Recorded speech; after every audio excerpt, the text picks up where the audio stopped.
As the final devastating plague of the firstborn descended upon the Egyptians, at last Pharaoh released the Israelites into the care of Moses. In all, over 2 million Israelite people, along with their flocks and herds, left Egypt, where they had been held in bondage for 430 years to the day. The Egyptian people were so anxious for the Israelites to leave that they gave them their own gold, silver, and many articles of clothing as they began their journey to leave Egypt. Now Moses and his brother Aaron had no idea what direction to lead the people. So God provided a pillar of cloud by day and a pillar of fire by night to guide them.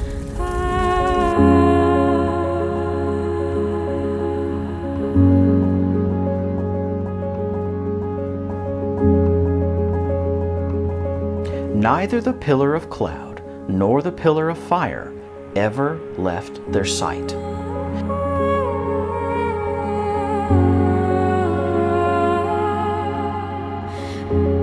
Days passed, and Pharaoh looked about and saw the ruin and devastation of the land and said to his officials, "What have we done? We have let the Israelites go and have no one left to help rebuild our land." So Pharaoh took over 600 of the best chariots of Egypt along with their officers and quickly pursued the Israelites who were boldly marching away from Egypt towards the Red Sea. As Pharaoh and his enormous army of chariots approached, the Israelites became terrified. They cried out to Moses, "What have you done to us? You should have just left us alone. It would have been better to serve the Egyptians than to die in the desert."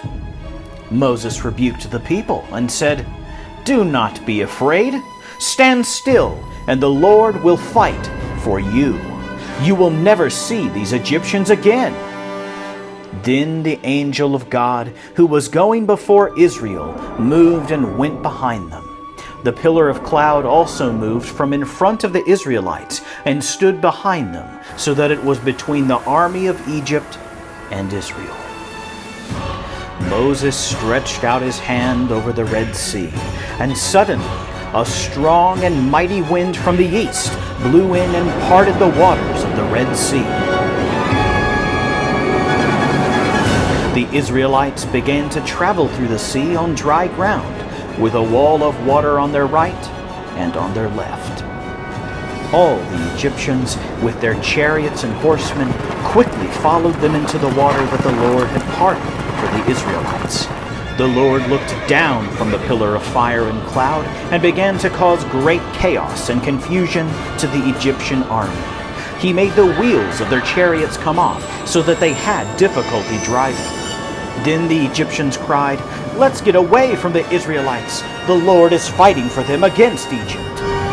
Just as the Egyptian army turned to flee, the water came crashing down on them, and every chariot, horse, and man was swept into the sea and drowned. Not one Egyptian escaped the water that day. However, the Israelites went through the sea on dry land to safety. That day, the Lord saved Israel from the hand of the Egyptians.